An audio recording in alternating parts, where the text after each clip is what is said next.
These are viral conspiracy theories that I am too scared to believe. There are so many different conspiracy theories that honestly freak me out to a point where I don't even like talking about them, because if they're real, I don't even want to know. I don't want to know. But before we get into the conspiracy theories, I want to thank Pear Eyewear for sponsoring today's video. So first, these are like my base frames. They're this really pretty lavender color. And you have a ton of different top frames to choose from. So these ones are my favorite because I love a tortoiseshell. It literally matches my nails. Game changer.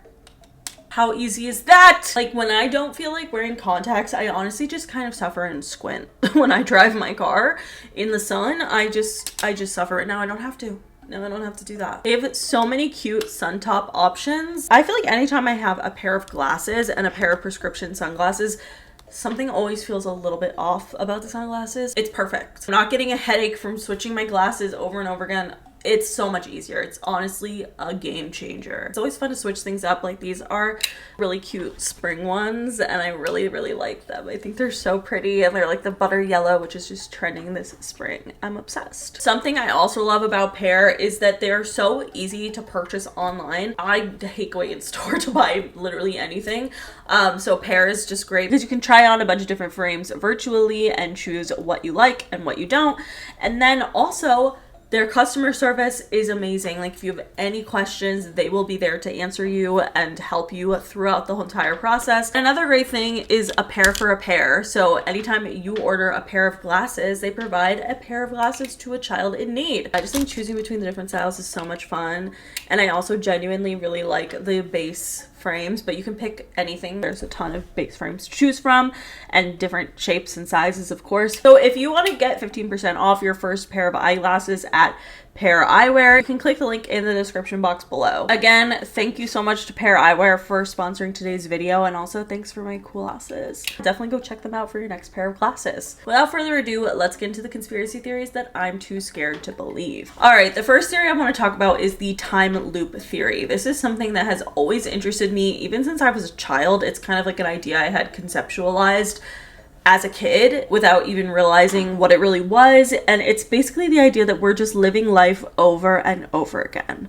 And honestly, I kind of prefer this to be what happens. I mean, actually, I'm going to take that back because obviously there are different walks of life. But imagine waking up every morning thinking that you're making brand new decisions, taking brand new paths, and experiencing life freshly every single day. But what if you're actually not doing that? What if you're not? What if every single choice you've ever made, you've made before infinite amount of times? And the idea that we're just trapped in a continual time loop is one of the most terrifying conspiracy theories literally ever. At its core, the time loop theory suggests that your existence is just stuck in a closed cycle. You're not living life linearly or moving forward in any really way. You're kind of trapped, stuck replaying the same lifetime over and over again. The same friends, the same heartbreaks, the same random Tuesday mornings that you thought were spontaneous. They're really not, because you're living it over and over again. And I've always thought about this. And personally, like, I always liked this theory as a kid. I found it very comforting to think that, like, I would just get to start my life over the same exact way. But obviously, people have very unfortunate and terrible things happen to them. I mean, everyone has terrible things that happen to them that we would never want to relive. So that part's actually kind of creepy. And also the fact that you don't even know what's happening is also creepy. Because with this idea, your memories are wiped at the start of every new cycle, but sometimes little cracks in the system slip through. For instance, deja vu, the whole concept of that could be explained by this time loop theory. Why you feel like you've already lived this day before? Because you have. You have. This theory also kind of explains the Mandela effect to an extent. It's the idea that these changes are so small, like, you know, the Berenstein Bears spelling, the Fruit of the Loom missing the cornucopia, the Monopoly man not having a monocle. These things aren't a mistake. They're just subtle remnants of previous loops. So as timelines fold over and over again and they restart, little inconsistencies just begin to pile up because things can't be perfectly replicated forever. So there are certain little things that just change and are different. Or people can consider them being glitches in the matrix. I don't know. So if we accept the conspiracy theory that we're in a time loop, it makes you wonder what exactly or who created this loop. And that kind of ties into the whole life is a simulation theory, which I have always also believed, unfortunately, because I hate believing it, but I just think it's true. But it's basically the idea that our reality is just some sophisticated computer program, and I kind of think it makes sense. I do. I mean, if you think about it, if you were running a simulation to observe human behavior over time, would you want it to end? No. You would, anytime you would trap your subjects in the same endless loop, you would just restart the program over again once it reached the end. And I unfortunately think this makes a lot of sense. And it makes me wonder as well, like, obviously, like, in your lifetime, there's people who die. So do they die and then they go on and are living in a different parallel universe where their timeline is starting over again? It freaks me out to think about, but I also think it could make sense. I mean, anything could be true at this point. You never know. Could this also, like, explain psychics and people who can predict the future because they've already seen it happen? I think it's interesting. I do. I want to hear your guys' thoughts though, because this theory has always freaked me out personally. And again, it's kind of just been haunting me since I was a child. Speaking of kind of time loop theories, I think a really interesting theory is that we actually did die in 2012 and the reality you now know is a lie. This has been a very popular theory since obviously the world didn't end in 2012, but it was supposed to according to the Mayan calendar. And a lot of people wonder that if the world that we're living in right now is actually just in our heads. And I think this kind of also makes sense, and sometimes I do think of this. So according to the Mayan calendar, many people believed on December 21st of 2012 that would mark the end of the world, either through cosmic disaster, spiritual awakening, or total annihilation. Obviously, nothing dramatic ended up happening. However, according to this theory, something did happen. But instead of fiery explosions, it was really just a subtle shift where our reality kind of created a parallel version of itself and we didn't even notice. So one of the biggest catalysts for this theory is all about CERN. So in 2012, CERN announced the discovery of the Higgs boson, which scientists believe gives matter its mass. Some theorists claim that the experiments at CERN were actually far riskier than the public were told. By smashing particles together at near light speeds, they may have ripped a hole in the fabric of time, collapsed our universe into a black hole, or triggered some sort of shift to a nearby alternate universe to avoid total annihilation. A lot of people believe this because, according to them, it feels like since 2012, life has kind of felt forced to patch itself together. Like, things didn't perfectly assemble the way that they used to be. For example, the Mandela Effect, timeline glitches, and just in general something feeling unsettlingly wrong after 2012. I will say, and I don't know if this is just a part of growing up, but since 2012, I feel like time feels faster, technology has accelerated exponentially. People literally, like, including me, spend hours on TikTok just cycling throughout memes and just cycling throughout videos of people who I literally don't know. That's kind of crazy. Global disasters also have increased in intensity and frequency, like fires, floods, hurricanes, earthquakes, all of that. But theorists believe that all of this is due to the new reality struggling to hold itself together. I think this is a pretty interesting theory overall. I'm not sure I 100% believe that it's true or that the world ended in 2012, but I do think it's an interesting explanation for the Mandela Effect because honestly, we still don't have one. What's the explanation for the cornucopia? No one has been able to come to me with one. All right, speaking of TikTok, I want to talk about the theory that TikTok's For You page is predictive programming and your reality is technically being chosen for you. This is interesting. I'm not gonna lie. So the theory kind of goes that these videos that are being shown to you are not just based on your interests. Obviously, there's a lot of those in there as well to make it seem more realistic, I guess. But the idea of the theory is that you will get videos that are conditioning you to prepare yourself for future events or manipulating your worldview or subtly steering humanity's fate. And I kind of think this makes a little bit of sense. So first, let's just break down the concept here. Predictive programming is the idea that governments, corporations, or powerful elites implant certain ideas, themes, or imagery into entertainment and pop culture before major real world events happen. And the goal is to kind of desensitize people and to make shocking things feel normal once they arrive. It just kind of subtly prepares the public to accept otherwise unimaginable realities. If you think about it, we've seen so many examples of this where you're shown the future hidden in movies, TV shows, songs, and now TikToks. I kind of think this could be real. I don't know. But if you think about it, if the government really wanted to control people, TikTok is kind of a perfect mechanism for it, because you can just subconsciously train people to accept real events that will happen by kind of subconsciously prepping them for it. TikTok is also the perfect platform for this because it's not just a social media app, it's addiction. It's literally addictive. Endless scrolling honestly kind of sometimes feels hypnotic, which can honestly could leave you in kind of like, again, a state of hypnosis.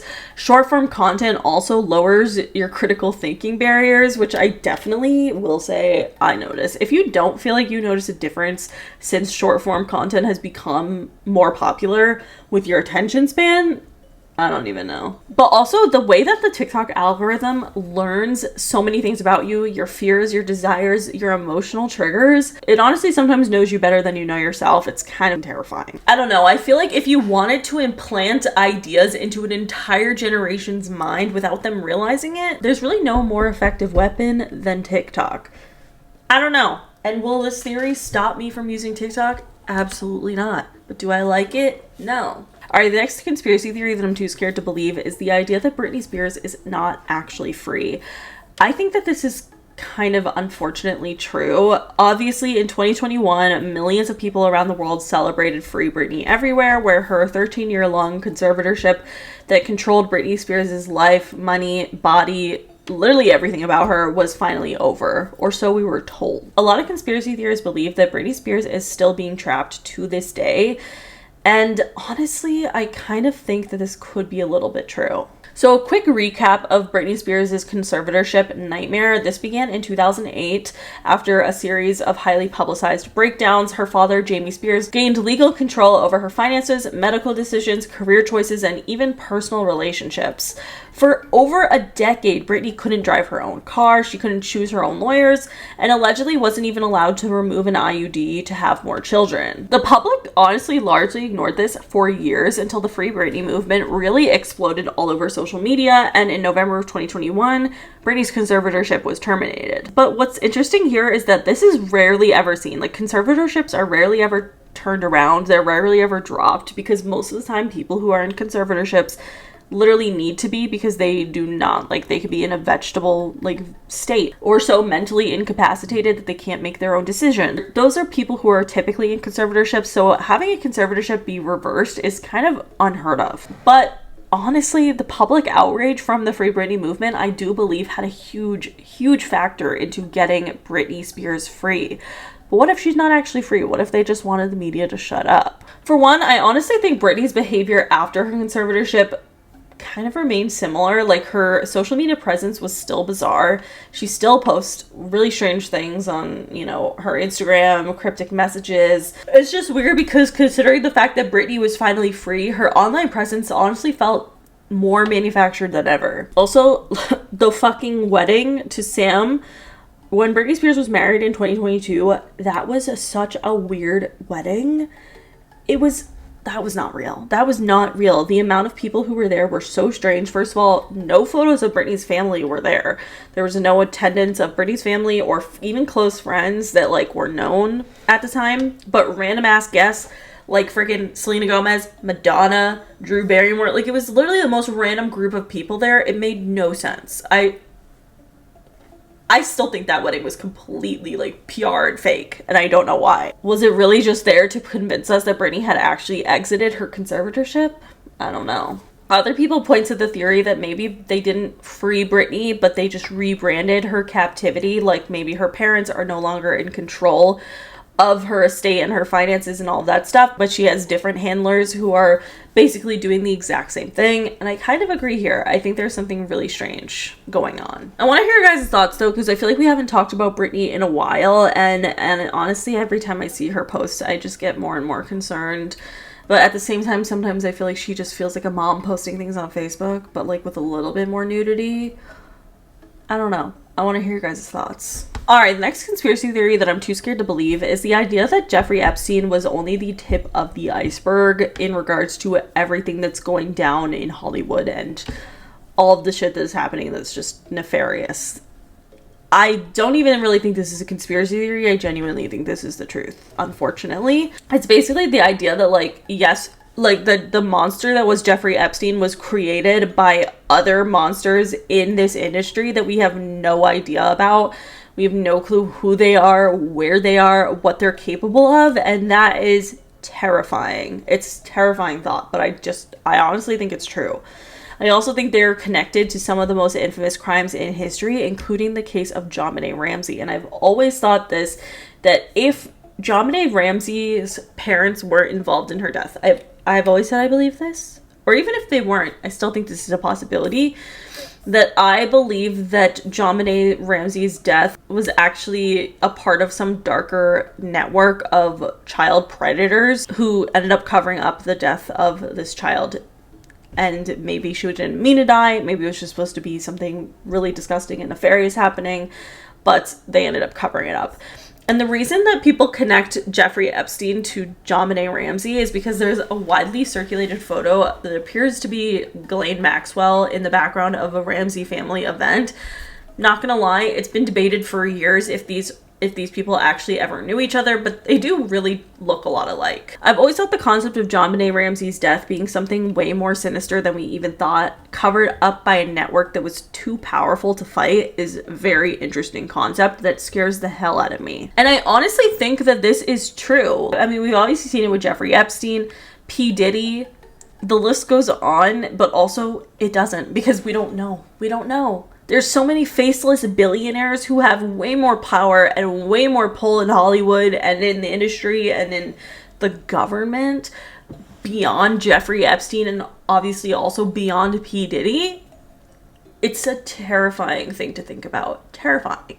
Like, genuinely, when I think about the fact that the P. Diddy freak-offs were happening for so many years. Like, he has been so famous for decades. And so many people must have been involved in this situation. Obviously, P. Diddy wasn't acting alone. The fact that no one knew anything, or people knew and turned a blind eye, is sick. It's sick. And again, I just think it gradually normalizes this, like, disgusting, deviant behavior to kind of make society numb to, like, the exploitation through social media, fashion, entertainment. And people don't even realize evil when it's right in front of them, because I feel like they're so desensitized to be in the industry in general. I think a really big part of you has to be desensitized to this kind of thing. And I think that's actually crazy. Like, if you think about it, I don't even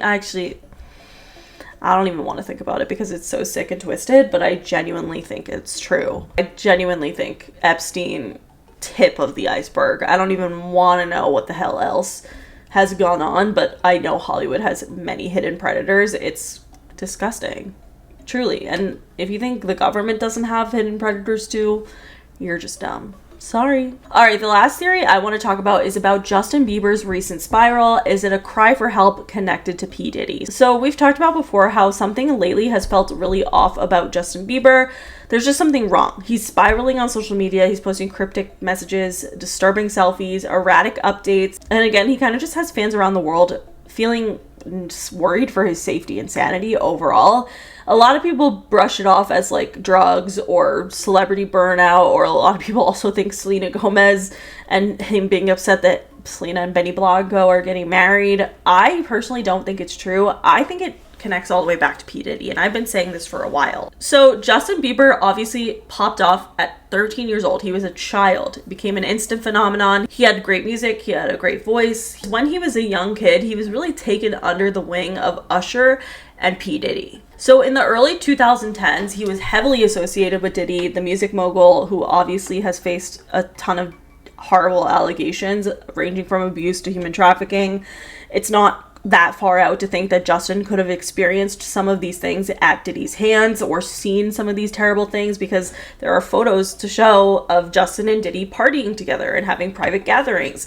And at first it was kind of painted as this mentorship, but now with the recent lawsuits and what we know about P. Diddy, people are re-examining these old photos of Justin Bieber with horrified eyes. Like, honestly, it's horrifying. Justin was literally a child. Like, why was a teenage pop star spending so much unsupervised time with a grown-ass man whose lifestyle ended up being absolutely disgusting? Like, that's not normal, nor do I think that nothing happened. I think clearly something happened, whether it was, you know, some of the most nefarious things that you could think of happening to Justin via P. Diddy, or if he was just exposed to really dark shit at such a young age. Either way, with all of the evidence we have, something clearly probably happened here. I also think Justin has spoken out about being over-sexualized at such a young age, and he felt like he really didn't know who he was. And a lot of people think that his current spiraling situation really has to do with the P. Diddy trial coming up. And theoretically, if Justin Bieber experienced a lot of trauma from P. Diddy,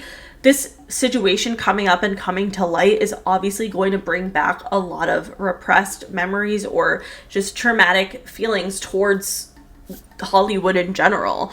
And I do think it makes a lot of sense. And I want to hear you guys' thoughts on this, because I think it's something that is so scary and dark, because Justin Bieber is probably just one of the people in Hollywood that were taken advantage of as a kid. And he just is directly connected to P. Diddy. It's obviously not looking good. And honestly, I'm really worried about him.